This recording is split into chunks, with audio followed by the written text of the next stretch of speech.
Let's go. Greg's got the news, Danny's got the flair. One talks the cloud, the other's out there. Servers spinning, bites keep grinning. Tech talk laughs, let's get the show winning. Cyberwise guys, we're cracking the code. Tech and juggles on overload. Urge your dreams, cybersecurity schemes. It's the podcast you need, like coffee and memes. Welcome to Cyberwise Guys, where we break down the latest trends, threats, and technologies in cybersecurity, helping you stay one step ahead and cyberwise. Today on Cyberwise, we're joined by Evgeniy Kharam, a cybersecurity architect, advisor, speaker, and author who's helping reshape how the industry think about leadership, communication, human connection, and it is fantastic to have him because we've been trying to do this for a while. And Evgeny, I'm so happy to finally have you and welcome. Finally. Welcome. Here as well. Thank you for inviting me. Yeah, absolutely. For the audience that who don't know who you are, can you share a little bit about yourself? Definitely. So Evgeny, been around cyber for around 25 years. Started in the checkpoint back in Israel. I did also Navy for 5 years. It was a very, very good history and kind of background for IT in general. Moved to Canada about 20 years ago. Joined a company called Horjovic Group. If everybody or somebody watched Shark Tank in US can know who's Robert Horjovic. And it gave me a very, very interesting exposure to one, helping build a company in Zatvar and MSSP as well. Two, because I was very technical and I still pretend I'm very technical, I was able to work with the majority of the vendors in the cybersecurity space. We're talking about firewalls, endpoint security, cloud security, SIEMs, and many others. And I spent there almost 17 years helping grow the company. Left about 4 years ago, did a lot of consulting to vendors, VARs, and MSSPs in the space as well. And about a year and a half ago, I joined a company called Discern Security, where I lead strategy, but it's basically mean because it was a startup, we do everything we can to support our customers and grow the company. So you've mentioned that you started on the technical side and you went deep into that. What was the turning point for you that made you realize? Was it like a one incident that made you realize that technical skills aren't enough anymore? Or was it kind of like a series of events that progressed over your career? Many different parts, but there was a clear part, and it's a very good question because I actually talk about this. And it's led to later on writing the book, starting the podcast, because in my mind, I knew all the bits and bytes and everything in the technology part. So when I explained to you why you need XYZ, I always went down the technical part. And I was doing a quite large project for a company here in Toronto. And I was basically overseeing on the architecture. About 15 people was working on different things. And I needed to teach and explain why we're going to move from one endpoint security to a new endpoint security. So I give my usual explanation. This is a very small footprint. We don't need a lot of signatures. It's the behavior analytics. And the person that was basically I'm presenting to, told me, Evgeny, I'm not technical. I'm a business person.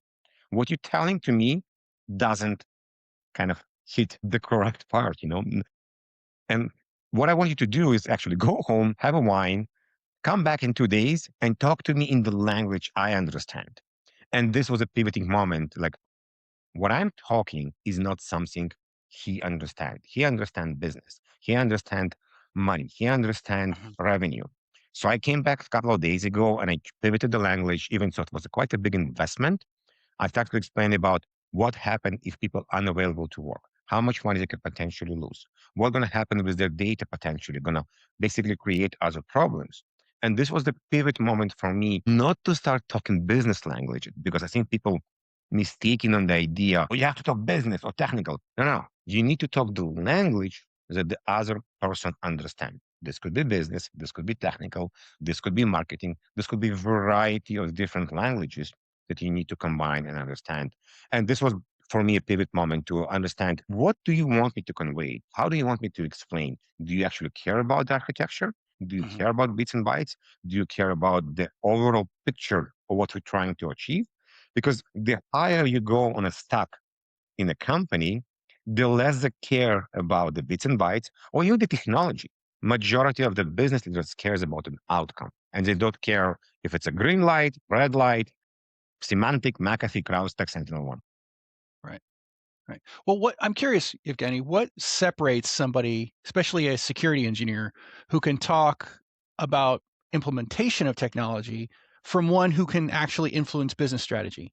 Are there certain skills or methods that one has that can translate into I'm discussing going to business strategy? potentially surprise you.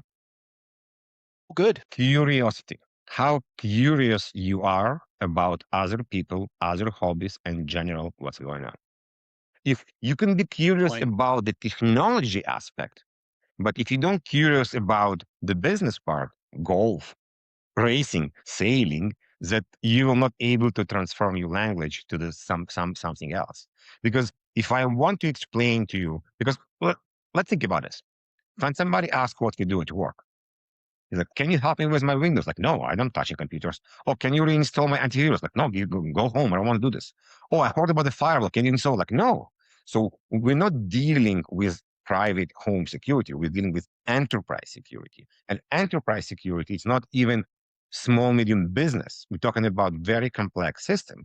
So when I usually explain how to do like a house, you have windows, you have doors, you have fences, you have cameras, you have alarms, every part of your house doing something else. Like, oh, yeah. So, for example, you have a camera, it will able to alert about the bad guys, but it cannot do anything by itself. You have a dog, ideally it will do something. You have a fence, but you can overcome and jump on the fence. So each part of the house protection may reference a firewall, a SIEM, a vulnerability, something else. So when we talk on the language people understand, people are like, okay, now I understand what you do. I have an idea at least what's happening. So, do you think that if I'm a young security architect or sales engineer that just graduated from this college or that university and I'm getting into the market, and in my mind to end up in a leadership, do you think that I need to focus on different sets of skills or communication methods that I need to make sure that I develop over the years? Anything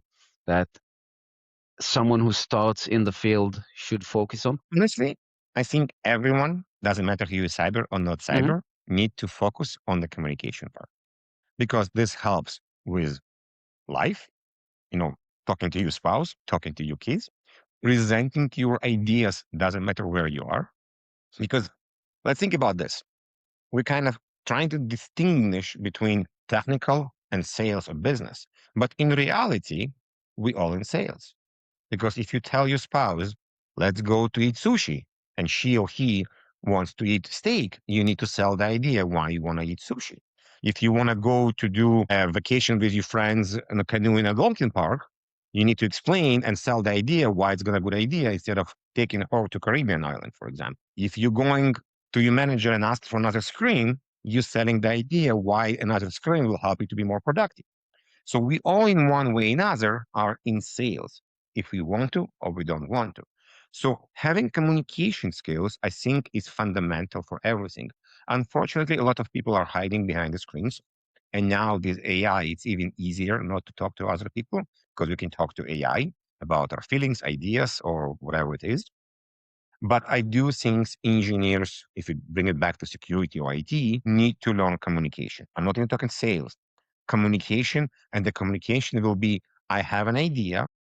Can I explain the idea in the technical terms? Can I explain the idea not in technical terms that you understand? And here's a very interesting part. There's a lot of people kind of failing there. Can you explain your idea under 2-3 minutes? This is much harder than explain your idea in 10-15 minutes. Yeah. Yeah, absolutely. One of the struggles that I have with mentoring young cybersecurity professionals is when I talk about being an advisor for cybersecurity, right? Not just a technical consultant, but an advisor. They always ask me, well, how do I get that skill, right? Because oftentimes what I find is that these younger cybersecurity professionals think that the more technical they're able to be, the more precise in their technical knowledge they're able to be, the better as an advisor they're going to be. But I really tell them that you really need to have some softer skills that can help explain this. What skills should they be prioritizing within their career early, that if they want to really be able to move into this advisor path or even onto leadership roles later? One part that I don't think we try to discourage people not to be technical. Don't get me wrong. If you Mhm. all just talk, and you cannot back your ideas, it is a problem. Okay. Right. So yes, you need to understand what you're doing. You need to understand what is under the hood of the product you're doing.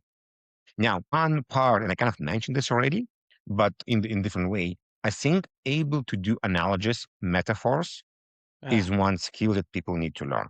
And we kind of learned this when we being kids. We played games, we played metaphors, we kind of make up stories. I think this is a very good way, or explaining the same idea in a different ways as well. And this doesn't have to be a technical idea. This could be something you're playing with your kids, but you want to explain.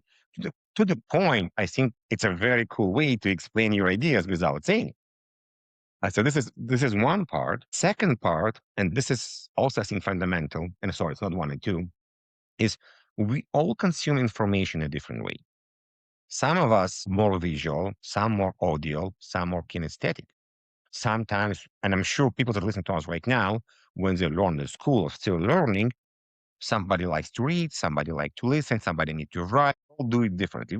Majority of us have like a part of each. Why it's important?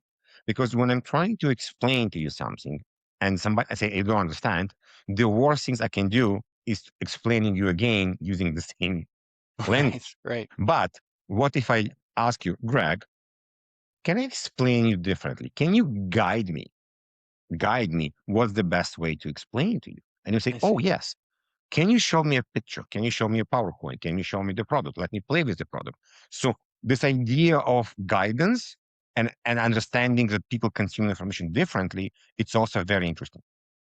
So, speaking of consuming knowledge and better yourself, there are a lot of IT and specifically cybersecurity certifications and knowledge bases, and not just generally speaking, but for different security vendors. Do you think that from a standpoint of communication and soft skills, do you think the more official knowledge base and certifications are overvalued over the soft skills and the communication skills that are being taught to people trying to get into the IT and cybersecurity industry? I think it's just easier to judge because certification are hard skills. Mhm. Like we talk mathematics, chemistry, mechanics. Even so, if I have a multiple question in a cybersecurity exam, it's harder to judge because you passed or didn't pass. You certify, not certify. Can I certify you on soft skills? Like how? Is it, did you do certain amount of presentations? Did you stand and did TEDx or you did, I don't know, Toastmasters? It's very hard to certify you to know.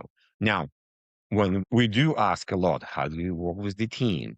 How do you work with your peers? What do you do? So we understand that if you're completely segregated from the world, you will not able to work with the team. Now, there's positions, maybe let's say you're doing a research and you're a single contributor. Maybe it will work, I don't know. There's a lot of, maybe you're a pen tester to work by itself. But the moment you become a bigger company, you maybe need to work with other pen testers. So you need to work with the team. I don't think they're over exaggerate. I think it's easier to judge because there is no check. This why right now, and this is kind of a dangerous area because we now have AI doing interviews and the AI judging on your soft skills. I'm not an AI engineer to the levels that I can explain if it's a good or bad, or if I can. Does AI understand fear? So let's think about that. You guys recorded many episodes, and you probably have different guests on the show. Some people are extremely smart, extremely good in their profession, but they've never been on the show. They're the first hostess. I am sure you see that they start shy. They may be mumbling a bit or not sure. But the moment they understand, okay, nobody gonna shoot them. It's everything okay. They Well, not yet. relax, they calm down, their breathing is steady, and they become a different person. So even when I've interviewed someone to the work and they, one, wants the job badly, two, don't have enough experience being, no, riding a bicycle, not enough mileages to be on there, or maybe there's a lot of people that feel intimidated, they will not able to show the best like light and part of them. Yeah, so one of the tools that we're using at TDC Next to help our Microsoft security team and greater sales team is an AI-based platform. And what we do is basically we upload a lot of information related to certain solutions and services that we and Microsoft provide around security. And then we ask our sales team to go through the material, learn them, and once they understand it better, they have an AI persona that they can practice the pitch to. So we are trying to help them understand the material better, feel more comfortable, more confident, that by the time they get to talk to an actual customer or an actual reseller, in our case, they have confidence to talk about it properly. They're not shy. They're not mumbling, like you said earlier, Evgeny. And the nice thing about that platform is that it not only grades you on the technical level, it also grades you on how fast you talk, how many times you're using filler words, and so forth.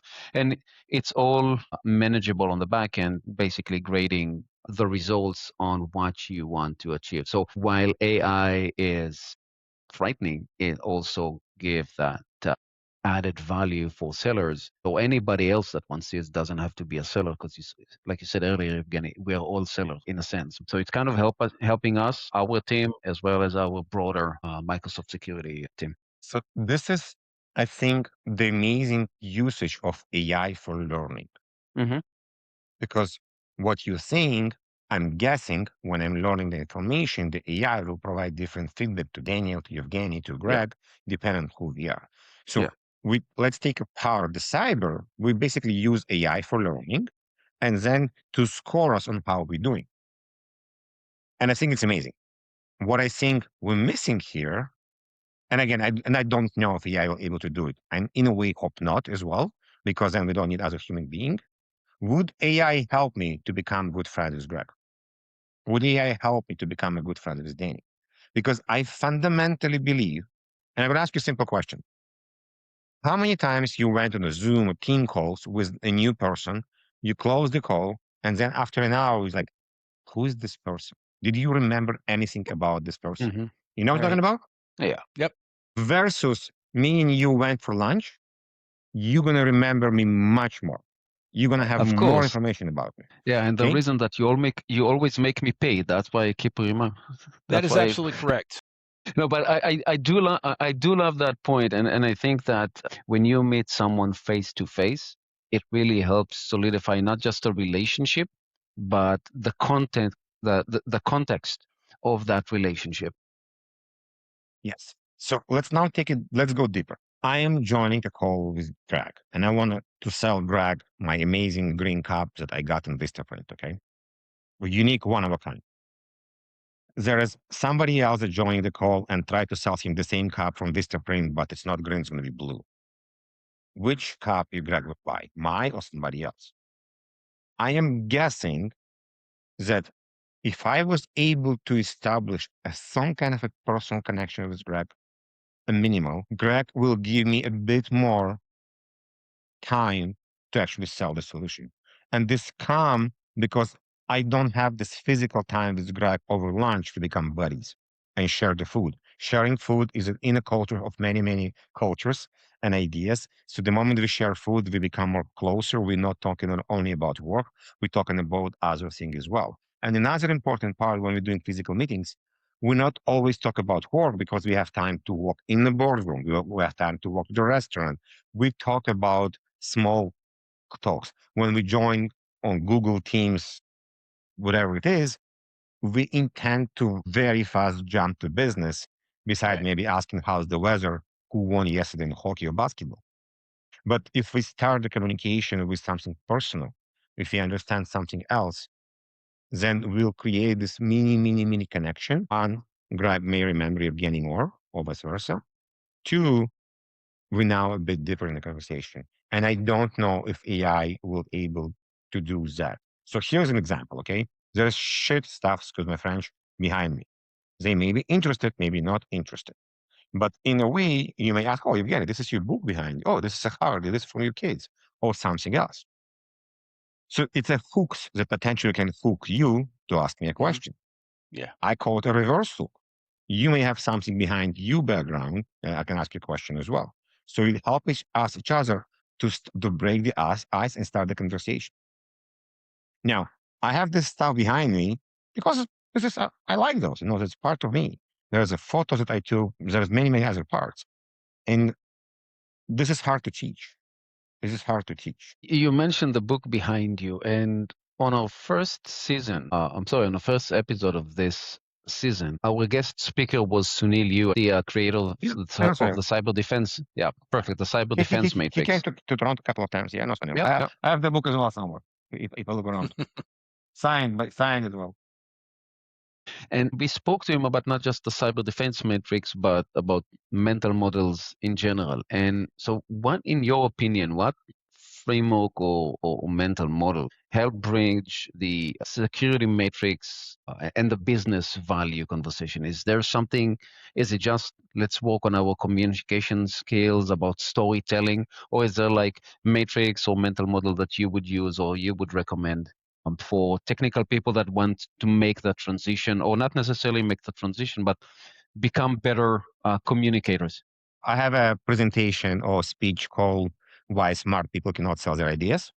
I'm actually doing this this Friday as well. And I have a framework of a flower. So I have a seed and I have a leaf. And the idea is if a flower is missing a leaf, it's no longer beautiful. So I need to have all the leaves in the flower to be interesting. And actually, curiosity is the seed of the flower because I need to start and I need to care about stuff. So the idea here, if I'm going to only go one direction, it's going to be very hard. I want to build all these leaves in a flower. They will not be the same size, but at least I can work on them all the time to make them better. And this could be the way I speak, the way I communicate. We all remember, if you didn't learn psychology, that in many cases it's not how I told you or how I made you feel. But if my pitch is very high, for example, it may be annoying for somebody else, as they're not going to remember the part. If I'm speaking very, very slowly to you and you're a very fast human being, you're going to hate me, probably. It's going to be very hard for you to consume my information. Vice versa, if I'm going to speed up and speak very, very fast, then you will not able to catch up and going to be very hard as well. So I need to learn how to adapt. So this is one part, the way I communicate. When I did Toastmasters, and Daniel, you asked like what was like the pivot point. So Toastmasters was one of the pivot points for me as well. The next one that I realized filler words. I actually don't have to use filler words all the time because they are filler words. In the majority of the cases, they are there because we're thinking about what else to say. Then I learned that I can remove them and make pauses. From there, for me, it's very hard to listen to someone that constantly have filler words. Right. So another part, and there's mechanism actually how to remove filler words. Unfortunately, they don't teach us in Toastmasters. They just say change to pauses, but they don't actually explain how to remove them completely and what to do. Happy to talk about this later. So this is one part. The idea of hooks, can I actually find something in common to talk to you? Now, some people think it's kind of fake, but I strongly disagree because back to curiosity. Let's say I come to a call and Greg has a picture of golfing behind him. Me, honestly, I try playing golf, not my game. I do respect golf. I think it's very interesting. And I genuinely may ask Greg, what do you like about golf? I didn't ask Greg to convince you to play golf, but I want to understand why you want to play golf. So I'm giving Greg an option to actually talk and communicate about something outside of work, about a hobby. And I believe everyone has a hobby that they can find. So another filler or leaf that you can talk about. Fear. Fear is very interesting because in reality, if you're not doing martial arts, if you're not doing stage work, or you're not in the army, probably nobody teaching you how to deal with fear. Like maybe somebody else. I don't know anything else, like besides army, stage, or martial arts. Because martial arts, you get hit in the head, people need to explain to you why you need to get back. You're doing the stage work, you're a little kid, or you're afraid, you may cry. It's very, very hard. But we tell engineers, we tell sales, you do this amazing work, go to present to the entire C-level business why we have a problem. So you know the technical part, but you also say, just reverse the information rehearse the information 10 times, you're going to remember this. And then we have stage fear, we forget what they need to say. But reality, we need to work with their fear. What if I'm afraid to pitch my new deal? What if I'm afraid to communicate? So here are some of the examples. You spoke about fear, and it reminded me. I think it was part of Jerry Seinfeld's the comedian skit that he did, or it's one of his stand-up. He was talking about how stage fear is the most scariest thing, even more than dying. So technically speaking, they prefer to be in the grave than the one standing over the grave and giving the eulogy, and which I found pretty funny. But it goes to what you just said and how to deal with fear and what people are afraid of. So We need to make let's sure. change it. Right. You want to change it in the next 3 minutes? Let's do this. Come on. Ready? Okay. Mhm. So, Greg, do you have kids? I do. I have 4. Amazing. Awesome. Mhm. So then I know you have as well. So I hope everyone that was taught right now have kids and experience the idea when you first time put your kid in a slide. Maybe it's a 2, Yes. maybe it's a 1. They scare, really, really scare. Why? Yes. Because the difference between, think about this, they have excitement and they have fear. The difference between fear and excitement, this fear, I don't know the outcome. With excitement, I know the outcome. If I'm going to go to Dan and ask for more money, and I know he will give it to me, I will be excited. If I'm going to Dan and asking for more money, Mhm. I will be scared because I don't know giving them money. Same with the child. We put them on a slide.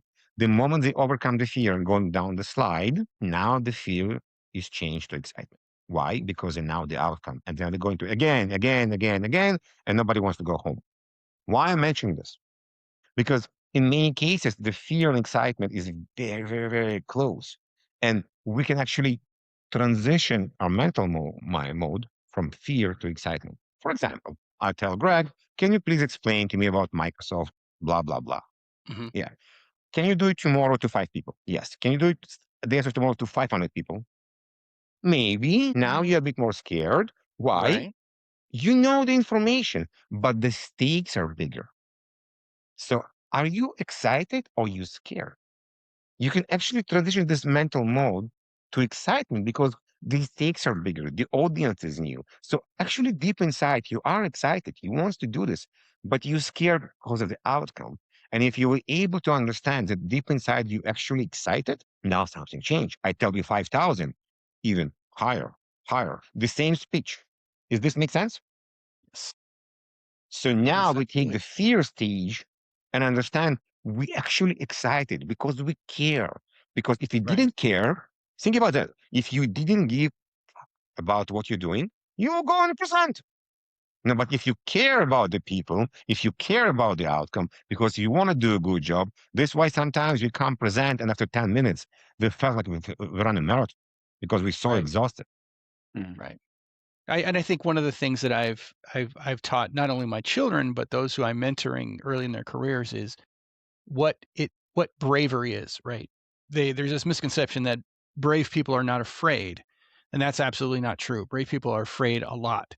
It's just how brave people deal with that fear. And I think what you're talking about is changing that into excitement rather than just straight fear. I think that's critical in being brave because bravery is what's going to drive us to bridge that gap between exactly what you're saying, between I'm just going to be afraid of what's happening here because the stakes are so high, or turning into excitement because I'm certain that this outcome is going to happen, even regardless if it actually doesn't happen. The fact is that we're able to translate that into action through bravery. So I think that's a critical piece, is going from what you just said, going from fear to excitement with the bridge of bravery, I think.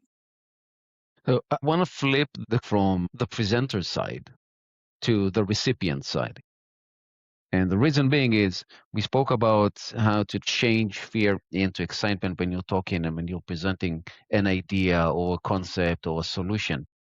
And in our day today, in the cybersecurity space, and I'm sorry to draw you back into the cybersecurity space, but this is why we're here, right? This is our podcast. How good speakers and good presenters make the audience more receptive and more excited about adopting a new cybersecurity solution rather than fear the outcome, if you will? So I think number one is everybody fed up with marketing terms and acronyms. Mm. And I think everybody knows about this.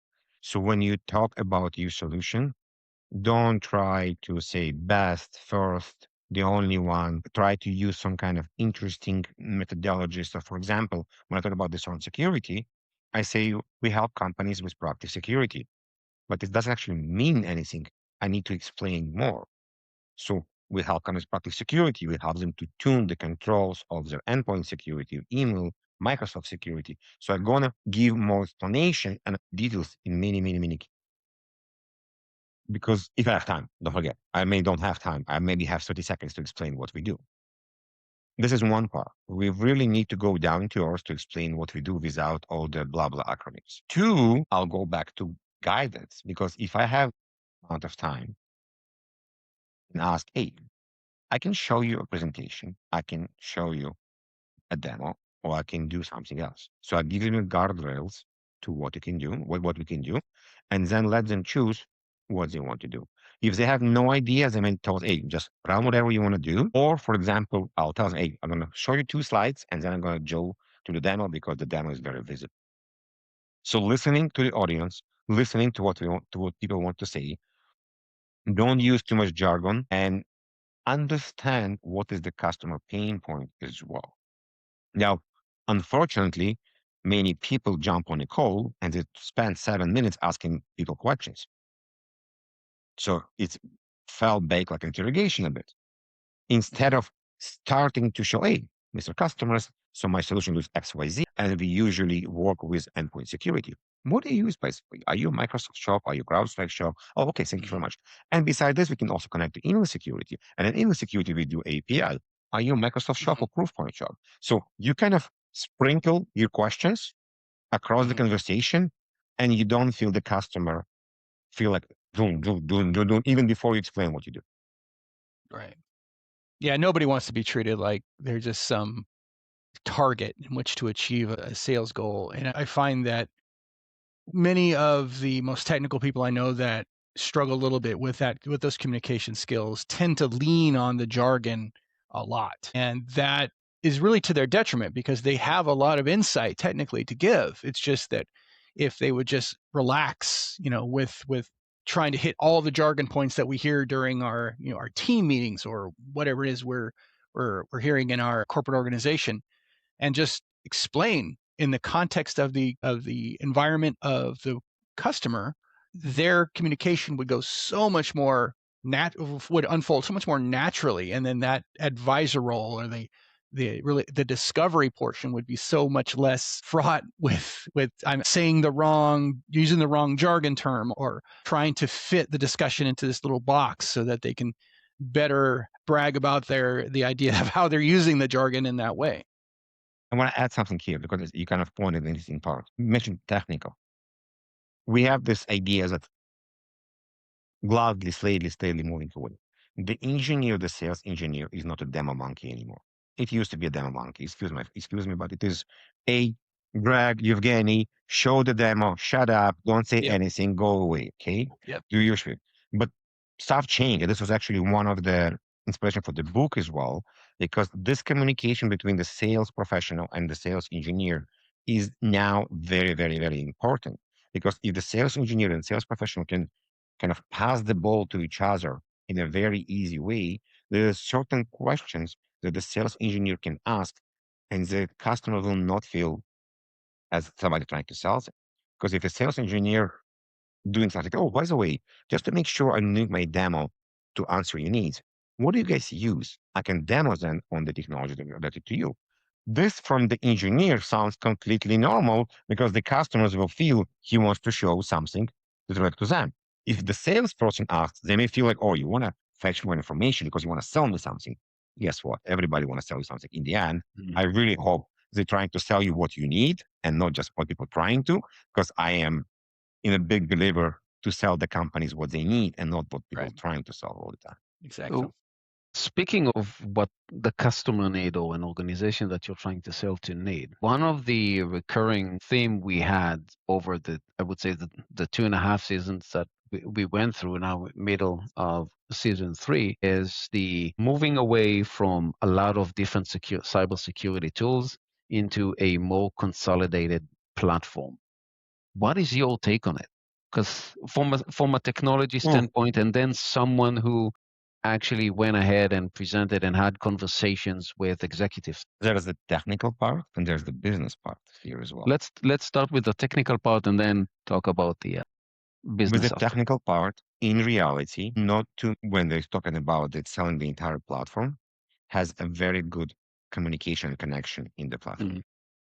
And you really need to be a good architect, and I say architect here, not just an engineer, to understand would the endpoint part talk to the network part, talk to the cloud part, will actually have a very good backbone to pass the information. Because when we sell the idea of the entire system, is because they all interconnected somehow. And if let's think the best example going to be here, data protection. Can I enable data protection to block Canadian license, and it will be blocking across web, email, endpoint, cloud, and discovery? Not too many companies doing this right now, but we're assuming if I'm selling you a platform, this will be done across everything. In reality, it's not the case. In reality, the platform vendors, they buy technology all the time, and I don't want to mention names right now, and it takes time to integrate. So in a perfect world, yes, absolutely amazing, especially talking about like network security, like SASE. I think it should be going this way.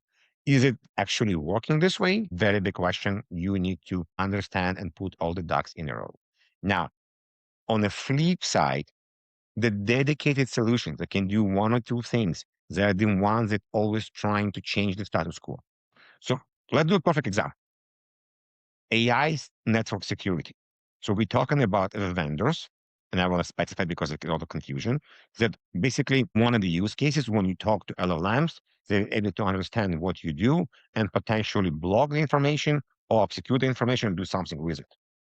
We can claim that all the traditional network security devices and SASE devices, we're talking about technical, should be able to do it.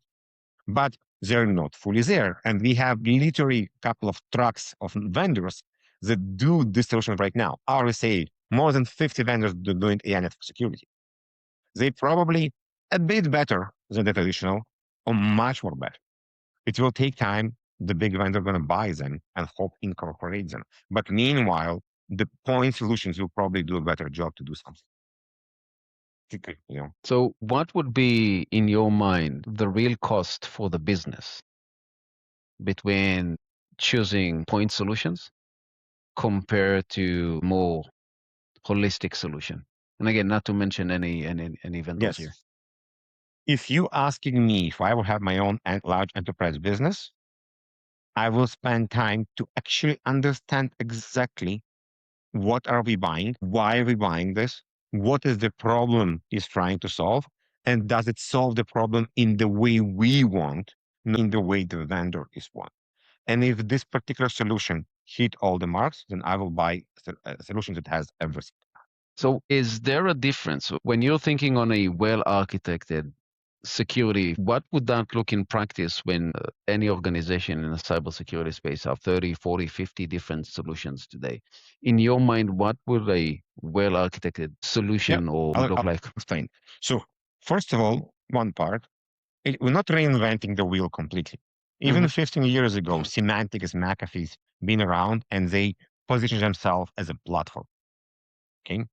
It was a very complicated platform. Now, guess what?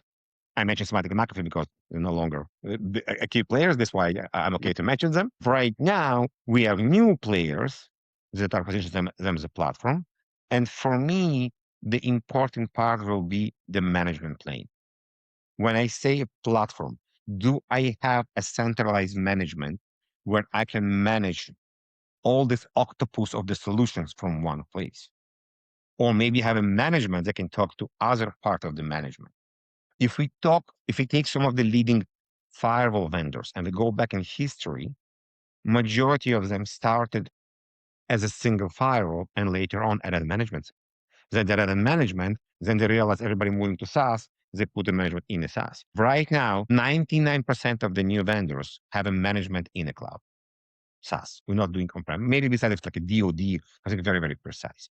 But to make sure I'm answering your question, the solution, so basically platform, need to have a very, very robust management capabilities to manage the entire solutions with policy, with audit, with logs, the whole 9 yards.